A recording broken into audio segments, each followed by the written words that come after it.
people get on the internet and they feel very entitled to say whatever they want to say. And they, again, could be part of the societal problem.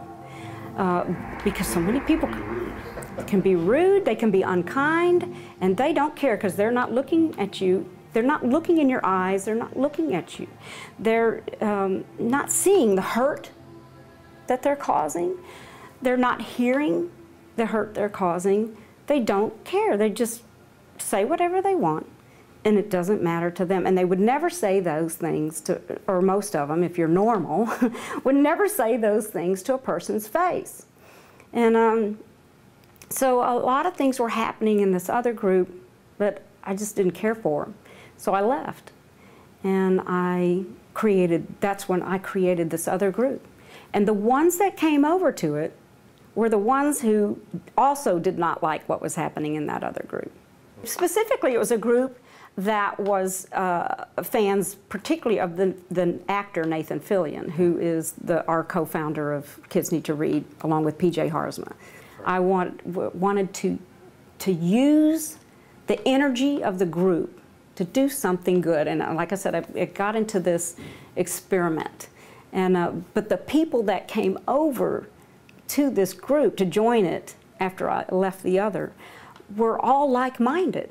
It was built on kindness, and people who don't get into that aren't interested. And we had some people come, and when they found out that they could not get credit for the work we did, their interest dropped, which was very interesting. Kids Need to Read was born of this group of people with very pure hearts, people who really, truly had kind hearts and wanted to use that to do something good for children. They were all voracious readers. Yeah, so was Sean. Yeah, I had no clue about that.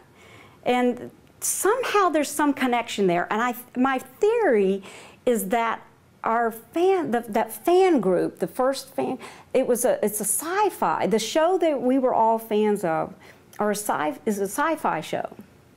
So all of these fans, I say friends because it's become beyond that fandom. But they were all sci-fi oriented.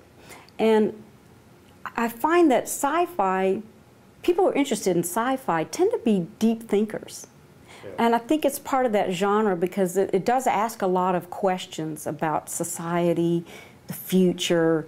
You know, it looks at things that way, and they tend to be deep thinkers, and I think they tend to be readers. The television show itself was never about the action. It was human dynamics. It was most definitely based in human dynamics, and I think that was a very big appeal. It had a lot of themes. The movie, to me, did miss that. The movie was built to be an action movie, to make money, as it needed to be, because they were putting a lot of money into it. So I understand the purpose, but it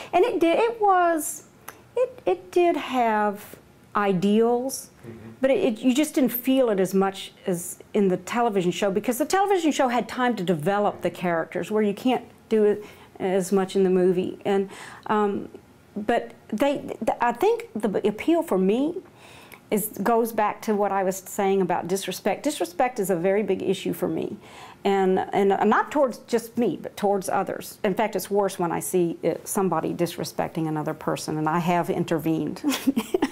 Don't intervene. Maybe I shouldn't, but I do that. I just can't stand it. The television show dealt with that a lot. It dealt with issues of disrespect. They were downtrodden people. People who had lost, they were the losing side of a war. They were actually criminals with a heart kind of thing. And people looked down on them.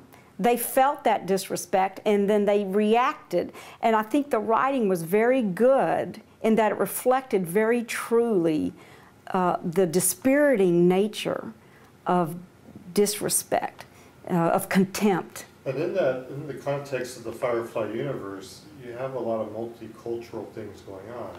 But I think the dynamics of the disrespect in that case didn't have so much to do with the different cultures. It had to do between what they called the alliance, which was the controlling factor, the governmental factor, and the lessers, the inferiors, the ones who had lost, that were fighting against that control.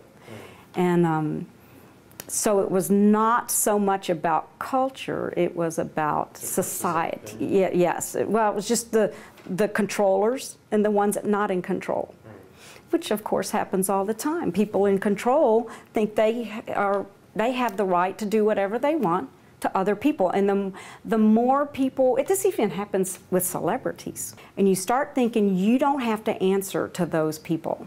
If they don't like what you're doing, it doesn't matter. I can do what I want. And it doesn't matter what anyone thinks. And I don't owe them an explanation. If I've done something to them, too bad.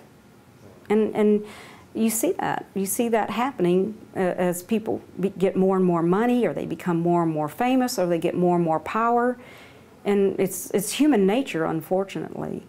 But I still think there's a little bit of a loosening up of people putting up with that. Why are we putting up with that?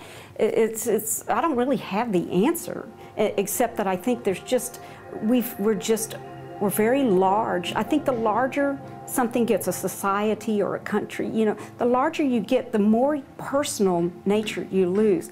And that's what I was telling you, I think happens in our schools nowadays.